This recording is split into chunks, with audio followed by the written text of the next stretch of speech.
How is it going, YouTube? Scott the Masked Nerder here, bringing you a nice little video on a nice little topic.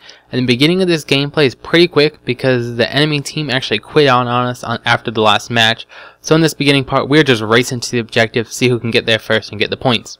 Another team does jump in as we're getting off this objective, but they really are at a major disadvantage. Joining a match mid-game gives you no time to feel out your opponent, get set up or anything like that. So in the following matches, these guys actually were pretty tough, and I do believe they stopped us on our very next time we tried to attack against them. But anyway, on to the topic. A tactic everyone talks about, flanking. But there's more than just finding untraveled paths. You have to know what to do once you find that path. So I'm not going to talk about routes here, which isn't that easy on many of these BF3 maps anyway. But I'd like to quickly talk about when flanking is most effective and what to do with your successful flank. And just a side note, just because you find a good route, if a lot of your team is taking that route, it is not going to be good because the enemy team is probably going to be watching it hard. Just really always try to take the road less traveled. So you've successfully flanked the enemy. What do you do next?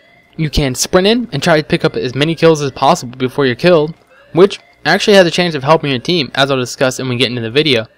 Or you can flank with a plan. Flanking with a plan can do two things, which in the long run, both sort of do the same thing. Flanking with a plan can allow you to cause a lot of distraction and damage to the enemy, by them either allocating manpower to you or you killing enough of them. Thus, you're weakening the enemy front lines and allowing your team to advance and take the objective.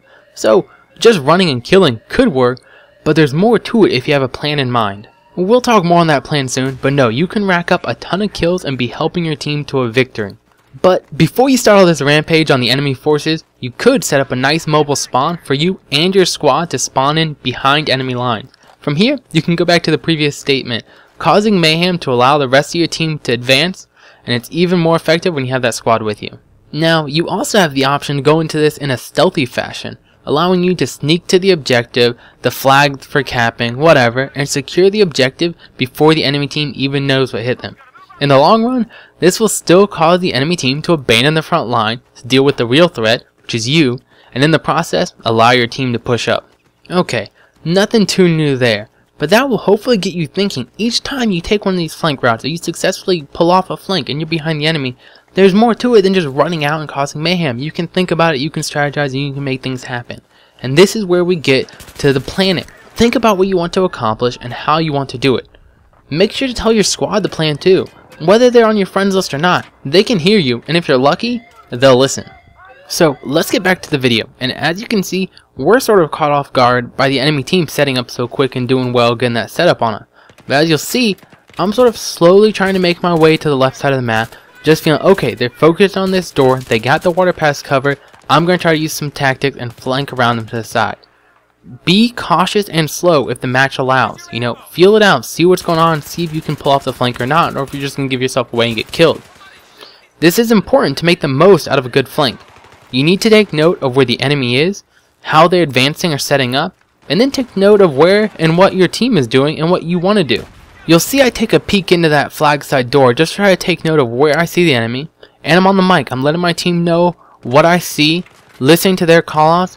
I've only got a small flank, but in this match, it's all I needed. So, while we're letting my health regenerate on the screen, let's flip out to our overhead view, and we're going to talk more about this planning. As you can see on the screen, the red is where we've spotted enemies. My squad is in green, and they're engaging at the attacker door and along the water pass.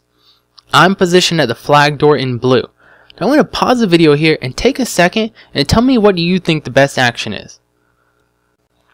Alright, hopefully you put a comment down in there sort of telling me what you would do. And I see two possible options here. The riskier of these two is actually what I end up doing, and it's what I'll talk about first. I'm going to talk about the smarter option at the end of this video.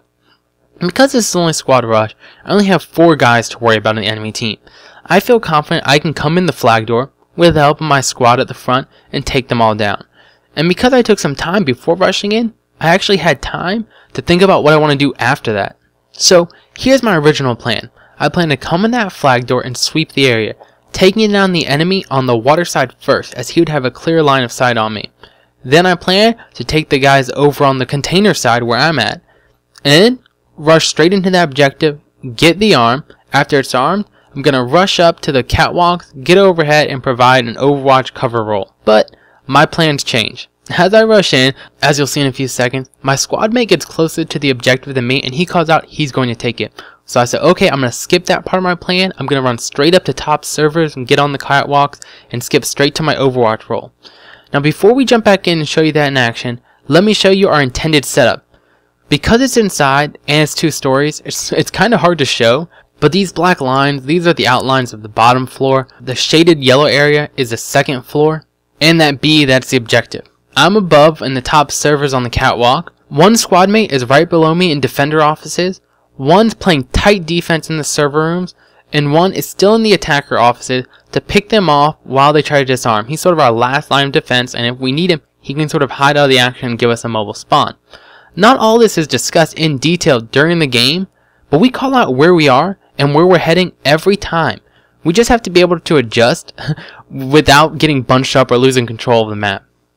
And you'll see those red men in the top left, and that's sort of where their spawn is. So you can tell from our setup, we are ready for them to come from any angle. We can have eyes on them before they get to the objective or before they take us out. So, with that said, let's jump back into the game, and you can see my health is rising, and I have a good idea where the enemy is. So, I start the plan. I look straight to that water side, and there's 2 of them there. I take them down real quick. And then my friend Plant, he calls out that he's going for the objective. So I'm clearing that area real quick, and then I'm heading up to top servers to get into my Overwatch role. As you'll see in a second, things go a little quicker than we expected. We expected to have them back in their deployment. One guy gets around and kills our guy in bottom server. But I say it all the time, don't spawn in if it's not safe. These guys come in, spawn on top of each other in a doorway. They just make it way too easy for me. They really would have been better off if one of them would have just picked up the deployment spawn, and then he'd be able to come in behind us and kill at least 2 of us as we're trying to take those guys down going for the disarm. But we know my plan. Back to catwalks for Overwatch. I know I get 200 bullets, but sadly it's still not enough for me, and here I have to reload and can't get those guys. Luckily, our 2 guys in attacker offices make quick work of the enemy team, and we win the game. But wait, don't leave yet. Before you go, I want to pop back into the overhead and show you the 2nd route I talked about earlier when I asked you to stop and tell me where you think I should go from there. Let's show you the other route I thought I could have taken. I could have followed these blue arrows and slowly snuck around back through the defender's doors. Now obviously I'm making sure to check my corners, get a feel for the position, not just rush in because I don't know if they have a teammate spawning there or anything like that. Then from there I could make my way up to top servers or top catwalk that way from the back. And generally with larger game modes, this is the better option. So if you put something along these lines, you would definitely be right. Because in something like Full Rush, there's not much hope for jumping in through that flag door and assuming they're all going to be on the attacker side of me. So getting behind and setting up would be a better option. Then I can arm or get my squad to spawn in on me, or I could just get some kills up there from that protected position. All of these really probably would have been my better choice, but like I said, with Squad Rush I felt confident I could come in and make it happen. And that is it for this tip video. If you're wondering about any of the callouts I use for this map, like top servers or attacker door, they can all be found in the video linked on your screen now in the top right up there, or down in the description. And from that video, you can sort of see how I go about making them. You can also see about ways you can get involved in helping me make them. Or you can just wait a bit longer and you can see me release more and more on YouTube. I hope this sort of gave you guys a different perspective on the typical flank the enemy video. Hope you guys enjoyed. And most importantly, I hope you guys have a great day and have fun gaming. Take it easy, guys. Had to come back and edit guys and girls. I know there's probably not very many girls watching, but I don't want to start my channel off with discrimination. So take it easy, guys and girls.